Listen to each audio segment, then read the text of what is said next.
중국 정부가 숨기려 했던 충격적인 사실이 드러났습니다. 한글을 배우기 시작하자 중국 학생들의 성적이 급격히 상승하기 시작했는데요. 평생 글을 읽지 못했던 70살 유젠밍 씨, 그가 눈물을 흘린 진짜 이유는 무엇일까요? 중국 교육부가 절대 알리고 싶지 않았던 한글 교육의 놀라운 진실을 지금 공개합니다.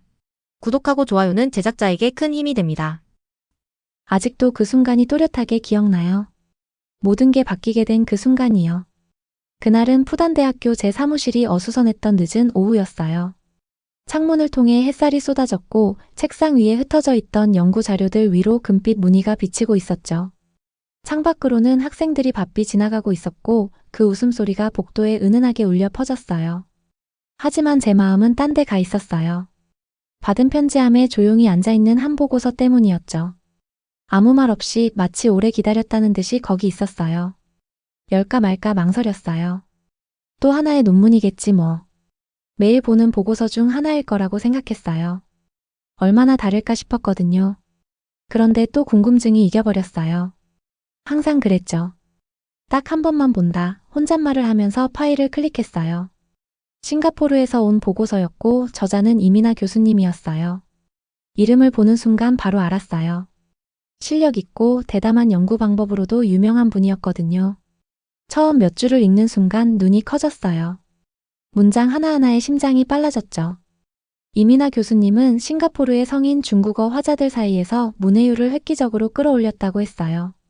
그 비결이 뭐였는지 아세요? 한글이었어요. 한국의 문자. 순간 믿을 수 없어서 눈을 몇 번 깜빡였어요. 한글이라고? 중국의 문해 문제를 해결하려고 수년간 애써왔던 제 입장에선 도저히 믿기지 않았어요. 우리나라는 눈부신 경제 성장 속에서 하늘을 찌를 듯한 고층 건물을 세웠고 첨단 기술이 퍼져나갔어요. 그런데도 여전히 수천만 명이 글을 읽지도 쓰지도 못했어요. 특히 시골 마을이나 소수민족 공동체에서는 더 심각했죠. 그들은 마치 그림자 속에 갇힌 듯 우리 문자 체계의 복잡함에 눌려 있었어요. 저는 늘 한자가 우리 문화와 정체성의 핵심이라고 믿어왔어요. 아름답고 깊은 뜻을 담고 있는 문자니까요. 하지만 현실을 외면할 수는 없었어요. 그 아름다운 문자가 수많은 사람들에게는 장벽이 되어버렸거든요. 그런데 정말 한글이 그 해답이 될 수 있을까요? 의심과 흥분이 동시에 밀려왔어요. 제 동료들은 절대 받아들이지 않을 거예요. 외국의 문자를 우리 문제 해결에 쓰다니요? 말도 안 되고 어쩌면 위험할 수도 있었어요. 그런데 보고서의 데이터는 거짓이 아니었어요.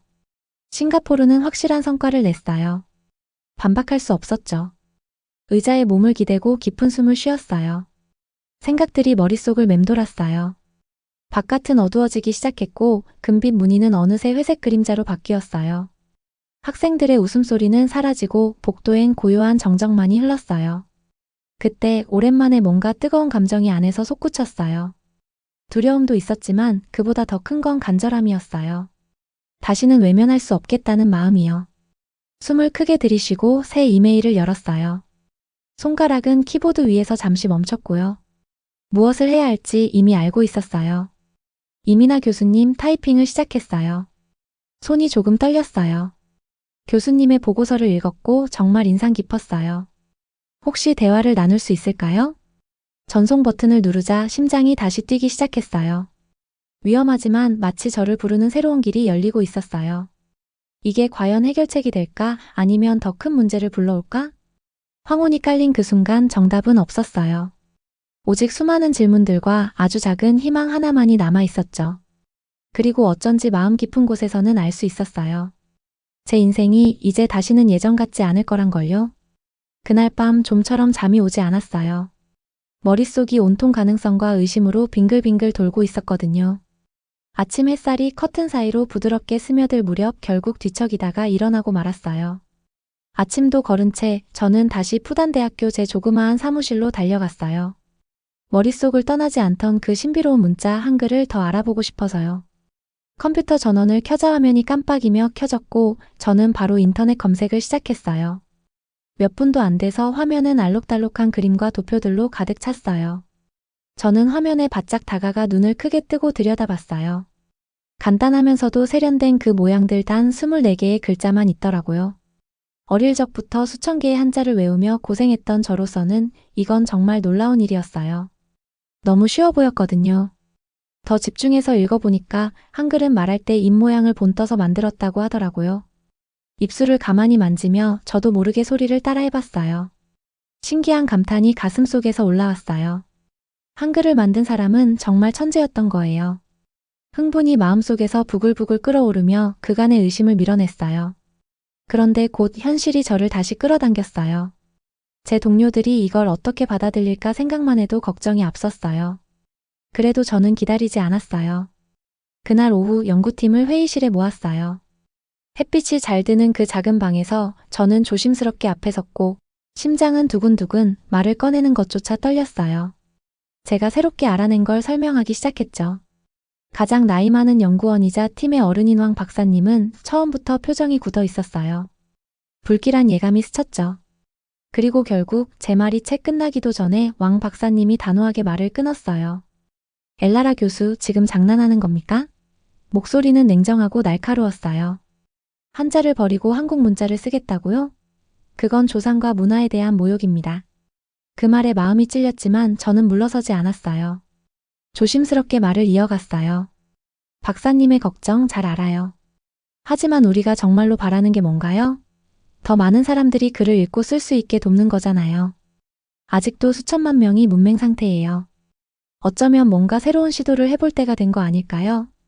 왕 박사님은 고개를 저으며 깊이 한숨을 쉬었어요. 얼굴엔 답답함이 그대로 드러나 있었어요. 전통이란 건 그렇게 쉽게 버리는 게 아닙니다. 엘라라 교수. 그 말이 끝나자 방 안은 숨소리조차 조심스러운 정적에 휩싸였어요. 긴장감이 팽팽했죠. 그때 조용히 한 손이 올라갔어요. 젊은 연구원이었던 메이링이었어요. 조금 떨리는 목소리였지만 눈빛만큼은 단단했어요. 전 박사님 생각과 달라요. 메이링이 조심스레 말했어요. 한글이 배우기 쉽다면 한 번쯤은 고려해봐야 하지 않을까요? 우리 국민들에게도 그럴 기회가 필요하다고 생각해요. 전통도 중요하지만 발전을 막아서는 안 된다고 생각해요. 그 말을 듣는 순간 마음이 조금 놓였어요. 메이링이 말한 건 제가 하고 싶었던 말과 똑같았거든요. 그리고 조금씩 다른 젊은 연구원들도 고개를 끄덕이기 시작했어요. 속삭이며 지지를 보내는 이들도 있었고요. 하지만 나이 많은 연구원들은 여전히 말이 없었어요. 그 침묵 속에서 저는 그들의 분노가 은근히 느껴졌어요. 팀 안에서도 전통과 혁신 사이의 갈등이 분명하게 드러났죠. 숨을 깊이 들이쉬고 저는 조심스럽게 다시 말을 꺼냈어요. 제가 우리 언어를 버리자고 말하는 게 아니에요. 단지 열린 마음으로 가능성을 한번 같이 보자는 거예요. 작게 조심스럽게 실험부터 시작해보죠. 진짜 효과가 있는지. 왕 박사님은 아무 말 없이 저를 가만히 바라보다가 결국 고개를 돌리며 한숨만 내쉬었어요. 회의는 결론 없이 끝났어요. 하지만 사무실로 돌아가는 길 메이링이 급히 저를 따라왔어요. 한 교수님 숨을 고르며 말했어요. 저는 교수님의 생각에 정말 동의해요. 뭔가 맞는 것 같아요. 우리 진짜 변화가 필요해요. 그 말에 저는 감사한 미소를 지었어요. 그 순간 마음속에 남아있던 불안이 조금은 가라앉았어요. 고마워요, 메이링. 앞으로 쉽지는 않을 거예요. 메이링은 힘있게 고개를 끄덕였어요. 그래도 해볼 가치는 충분하다고 생각해요. 사무실 문을 조용히 닫으며 저는 그 말을 곱씹었어요. 맞는 말이었어요. 우리는 무언가 특별한 걸 발견했어요. 아주 강력한 가능성 하나를요. 이제 그 가능성을 증명할 차례였어요. 시범 수업 첫날 마치 조용한 전쟁터에 발을 들여놓는 기분이었어요. 교실 앞에 선 저는 손에 쥔 노트를 꽉 움켜쥐고 있었어요. 눈앞에는 10명의 학생들이 앉아 있었는데요. 다들 시선을 피하거나 팔짱을 낀 채 무표정이었어요. 기대하는 얼굴은 하나도 없었고 심지어 궁금해하는 기색조차 없었어요. 대부분은 피곤해 보였고 몇몇은 노골적으로 짜증이 나 있었어요. 그중 한 여자아이는 저를 똑바로 쳐다보며 눈도 깜빡이지 않았고요. 이 아이들은 이미 여러 번 실망을 겪었던 아이들이었어요. 학교에게도 선생님에게도 그리고 어쩌면 자기 자신에게도요. 그 무게가 공기처럼 무겁게 느껴졌어요. 마치 안개처럼 교실 안을 가득 채우고 있었죠. 좋은 아침이에요. 저는 억지로라도 밝은 목소리를 내보려 했어요. 하지만 아무도 대답하지 않았어요. 그래도 그냥 수업을 시작했어요. 그 침묵을 모른 척하면서요. 이번엔 좀 색다른 방법을 써봤어요. 상호작용도 있고 색감도 풍부하고 속도도 빠른 새로운 학습법이었어요. 하지만 전혀 효과가 없었어요. 질문도 없고 반응도 없고. 한 남학생은 아예 하품을 크게 하더니 등을 젖히고 창밖만 바라보더라고요. 수업이 끝나고 저는 복도에 앉아 멍하니 바닥만 바라봤어요. 가슴이 너무 무거웠어요. 혹시 이 모든 게 실수였던 걸까요? 혹시 그들이 맞았던 걸까요? 어떤 학생은 진짜로 변화시킬 수 없는 걸까요? 그날 밤엔 거의 밤을 새다시피 했어요. 수업 자료, 커리큘럼, 접근 방식 하나하나 다 다시 검토했어요. 대체 뭐가 잘못된 거지? 조용히 속삭이며 자책했어요. 그리고 다음날 아침 뜻밖의 일이 일어났어요. 은색 승용차 한 대가 학교 주차장에 들어왔고 짙은 자주색 코트를 입은 여성이 단단한 걸음으로 내렸어요. 짧은 검은 머리가 걸을 때마다 살짝살짝 튀었고요. 그분은 난징대학교의 지수 최 교수님이셨어요. 저랑은 온라인으로만 몇 번 얘기 나눴던 분이었는데요. 구식 교육 시스템을 바꾸고 아이들에게 배움의 즐거움을 되찾게 해준 걸로 유명하신 분이죠. ELARA 교수님이 따뜻한 미소로 인사를 건네셨어요. 수업 한번 볼게요. 솔직히 좀 민망했어요. 지금은 상황이 별로 안 좋아요. 솔직하게 털어놨어요. 그런데 교수님은 그냥 고개만 끄덕이셨어요. 그래서 더 봐야죠. 수업이 시작되자 교수님은 조용히 교실 뒤쪽에 앉으셨어요. 같은 학생들 여전히 지친 표정. 수업이 끝나고 나서도 교수님은 아무 비판 없이 그저 물으셨어요. 쉬는 시간엔 학생들이 뭐 해요? 순간 멍했어요. 대부분 핸드폰으로 영상 봐요. 어떤 영상? 거의 다 한국 드라마나 K-팝 뮤직 비디오요. 말하면서도 저도 좀 어리둥절했어요.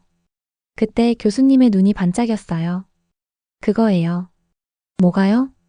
교수님이 살짝 몸을 숙이며 마치 비밀을 말하듯 속삭였어요. 얘네가 이미 좋아하는 걸 활용하는 거예요. 좋아하는 드라마나 노래를 학습 도구로 바꾸는 거죠. 그걸로 중국어를 가르치라고요? 저는 망설였어요.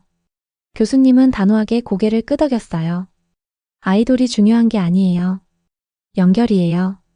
아이들이 집중하는 그 콘텐츠로 접근하면 마음이 열릴 수 있어요. 저는 확신이 없었어요. 이 아이디어를 팀에 공유했을 때도 반응은 엇갈렸어요. 어떤 선생님은 웃음을 터뜨렸고 한 분은 비꼬듯 말했어요. 여기 팬클럽 운영하는 건 아니잖아요. 하지만 우리도 마음 깊은 곳에선 알고 있었어요. 다른 방법이 없다는 걸요. 그래서 결국 시도해보기로 했어요. 그 다음 주 우리는 짧은 한국 드라마 대사를 중국어로 번역해서 보여줬어요. 그리고 학생들에게 역할극을 시켜봤죠. 처음엔 다들 눈을 굴리며 시큰둥했어요. 그런데 그 무표정으로 저를 뚫어지게 보던 그 여자아이가 자원했어요. 그리고는 대사를 감정을 담아서 읽었죠. 창밖만 보던 그 남학생은 까칠한 아버지 역할을 맡고 나선 진심으로 웃었어요. 정말로 웃었어요. 우린 인기 있는 K-파프 노래 하나를 틀었고 가사를 번역하게 했어요. 아이들은 노래를 흥얼거렸고 심지어 서로 틀린 걸 잡아주기도 했어요. 교실 분위기가 확 달라졌어요. 좀 더 가볍고 따뜻하고 살아있었어요. 물론 완벽하진 않았어요. 아직도 마음을 닫고 있는 아이들도 있었고요. 하지만 벽에 금이 가기 시작했어요. 그 틈으로 희망이 스며들고 있었어요. 수업이 끝나고 지수 교수님을 바라봤어요. 교수님은 작게 고개를 끄덕여 주셨어요. 저도 미소를 지었어요. 심장이 두근거렸어요. 어쩌면 우리 길을 찾은 걸지도 몰라요. 실패하고 있던 게 아니라 이제야 진짜 시작한 걸지도요. 하지만 동시에 저는 알고 있었어요. 진짜 싸움은 이제부터라는 걸요. 저항은 사라진 게 아니었어요. 그저 다른 모습으로 변했을 뿐이었어요. 며칠 전까지만 해도 차갑고 적막했던 교실이 지금은 완전히 달라졌어요. 마치 오랫동안 잡음만 흘러나오던 라디오가 갑자기 또렷한 음악을 틀기 시작한 것처럼요. 생기가 돌았고 공기 속에 뭔가 들뜬 에너지가 느껴졌어요. 믿기지 않았어요. 예전엔 저를 쳐다보지도 않던 학생들이 이제는 의자 끝에 바짝 몸을 내밀고는 반짝이는 눈으로 수업에 집중했어요. 활동 사이사이엔 서로 속삭이며 웃고 쉬는 시간에도 밖으로 뛰쳐나가기는커녕 교실에 남아서 계속 연습을 했어요. 칠판 한쪽엔 누가 적어놨는지 삐뚤빼뚤한 글씨로 K-팝 그룹 이름이 적혀 있었어요. 블랙핑크, 엑소, 그리고 당연히 BTS도 있었고요. 우리는 매 수업을 작은 공연처럼 만들었어요.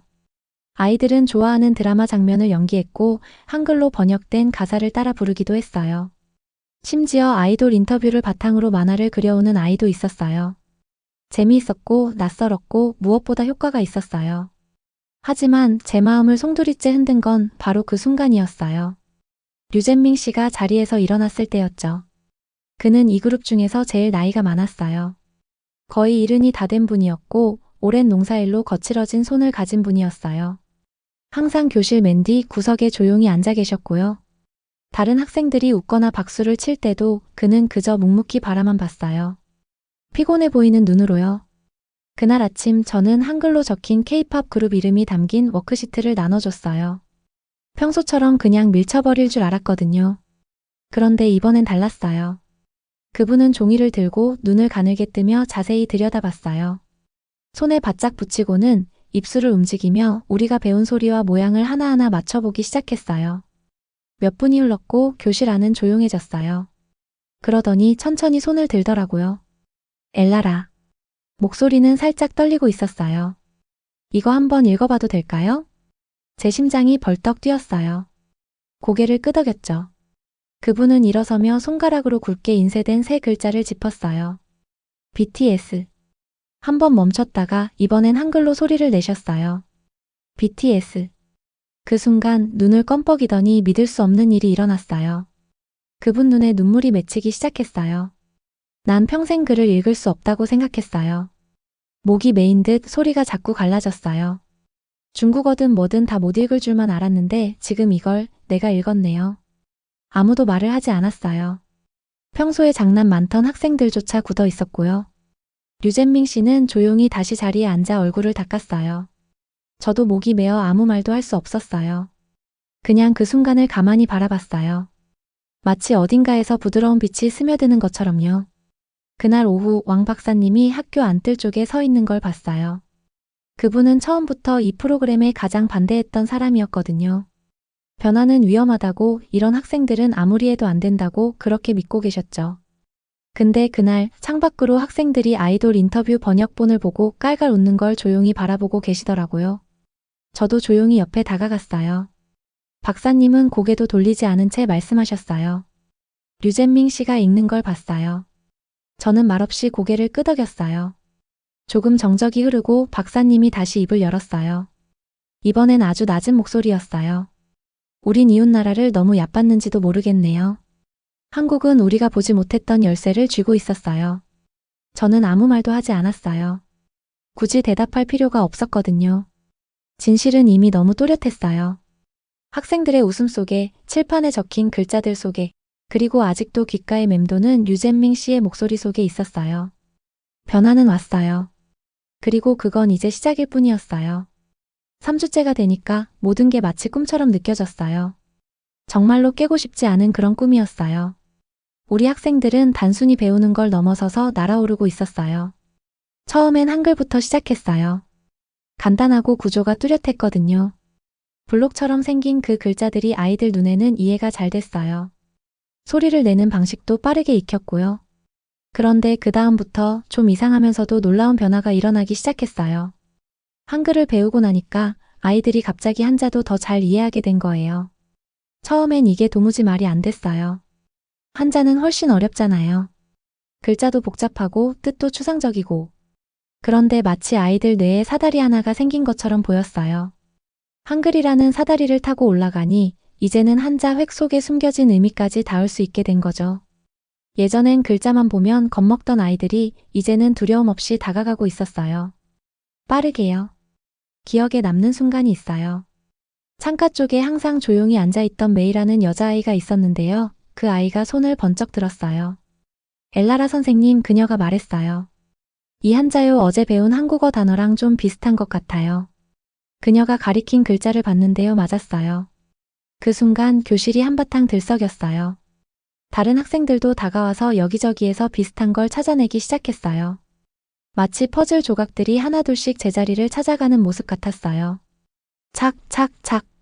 우리는 그때부터 모든 걸 기록하기 시작했어요. 아이들의 진도, 질문, 시험 결과까지. 데이터는 정말 놀라웠어요. 예전엔 책만 봐도 고개를 돌리던 아이들이 이젠 또래보다 앞서 나가고 있었어요. 그저 존재조차 몰랐던 길 하나를 보여줬을 뿐인데 말이에요. 그 변화는 금방 우리 교실 바깥까지 번져갔어요. 다른 선생님들이 구경을 왔고 기자들도 관심을 보였어요. 교육청에서 나온 공무원 몇 명도 들렀어요. 처음엔 팔짱을 낀 채 말없이 교실 뒤쪽에 서 있었죠. 표정도 딱딱했고요. 하지만 유잼밍 씨가 한글로 문단 하나를 또박또박 읽는 영상을 보고는 서로 눈빛을 주고받으며 속삭이기 시작했어요. 그 순간 저는 직감했어요. 이건 단순한 수업이 아니라고요. 무언가 큰 일이 벌어지고 있다는 걸요. 그래서 과감한 결정을 했어요. 그동안의 연구자료, 차트, 영상, 인터뷰 전부 하나로 정리해서 파일을 만들었어요. 그리고 중국 교육부에 면담 요청을 넣었어요. 정말 말도 안 되는 짓이라는 생각도 들었어요. 저는 그냥 한 명의 선생님일 뿐이니까요. 그것도 이 나라의 손님일 뿐이고요. 하지만 동시에 확신도 있었어요. 우리가 발견한 건 그만큼 중요했어요. 그냥 우리끼리만 알고 있을 일이 아니었어요. 면담 당일 제일 좋은 정장을 입고 교육부 건물 앞에 섰어요. 두 손으로 파일을 꼭 끌어안은 채 복도에서 기다리고 있었어요. 높은 천장, 차가운 벽, 새종이 냄새와 광택낸 나무 가구의 향이 뒤섞여 있었어요. 드디어 제 이름이 불렸고 저는 회의실로 들어갔어요. 긴 테이블 뒤쪽에는 6명의 공무원들이 앉아 있었어요. 왕 박사님도 계셨고요. 저를 보며 살짝 고개를 끄덕여 주셨어요. 저는 깊게 숨을 들이쉬고 발표를 시작했어요. 아이들 이야기부터 했어요. 얼마나 힘들어했는지, 그리고 지금 얼마나 달라졌는지. 류잼밍 씨가 한글로 BTS를 읽는 장면이 담긴 영상도 보여드렸고, 매일 한자 한글 비교 노트도 펼쳐 보였어요. 한국 문화가 중국 교육을 대체하는 게 아니라 오히려 열쇠가 되어주고 있다는 설명도 덧붙였어요. 잠시 아무도 말이 없었어요. 그러다 한 공무원이 몸을 앞으로 숙이며 말했어요. 이 방법이 더 많은 학생들에게도 효과가 있다고 믿나요? 네, 저는 망설임 없이 대답했어요. 직접 봤어요. 그 공무원은 손에 쥔 펜을 책상에 툭툭 두드렸어요. 그리고 말했어요. 이건 많은 걸 바꿔놓을 수도 있겠네요. 그게 승인은 아니었어요. 하지만 거절도 아니었어요. 건물 밖으로 나오면서 심장이 두근거렸어요. 떨림도 있었지만 희망도 함께였어요. 그 작은 교실에서 시작된 K-팝 노래 하나가 이제는 교육부까지 닿았어요. 그리고 저는 절대 멈추지 않을 거예요. 교육부의 답변은 예상보다 빨리 왔어요. 하지만 제가 바라던 그런 내용은 아니었어요. 그들은 제가 만든 방식을 위험하다고 했어요. 국가적 자긍심을 약화시킨다고 했고요. 어떤 공무원은 이렇게까지 말했어요. 이건 교육이 아니라 문화적 항복입니다. 속이 철렁 내려앉았어요. 며칠 동안 우리가 쌓아온 모든 게 한글로 나눴던 웃음, 희망이 피어나던 그 순간들 모두 제가 통제할 수 없는 논리와 비난 속에서 무너지고 있었어요. 그들은 이게 효과가 있는지를 묻는 게 아니었어요.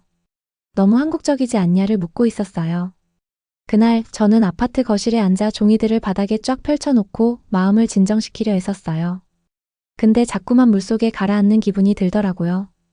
혹시 이 모든 게 아무 의미 없었던 걸까? 그때 문득 유잼밍 씨가 떠올랐어요. 태블릿을 꺼내서 그때 찍어놨던 영상을 다시 열었어요. 그가 또렷하게 서서 한글로 BTS를 읽고 있었죠. 반짝이는 눈으로요. 그 영상을 몇 번이고 반복해서 봤어요. 그 순간은 한국 때문이 아니었어요. 희망 때문이었어요. 그래서 다시 움직였어요. 교육부에 면담을 또 요청했어요. 시간도 많이 들였고 왕 박사님의 도움도 여러 번 받았어요. 결국 그들은 다시 한번 만나주기로 했어요. 이번엔 차트도 통계도 안 들고 갔어요. 제가 데려간 건 사람이었어요. 류잼밍 씨가 깔끔한 재킷을 입고 함께 왔어요. 긴장한 표정이었지만 그 안엔 자부심이 가득했죠.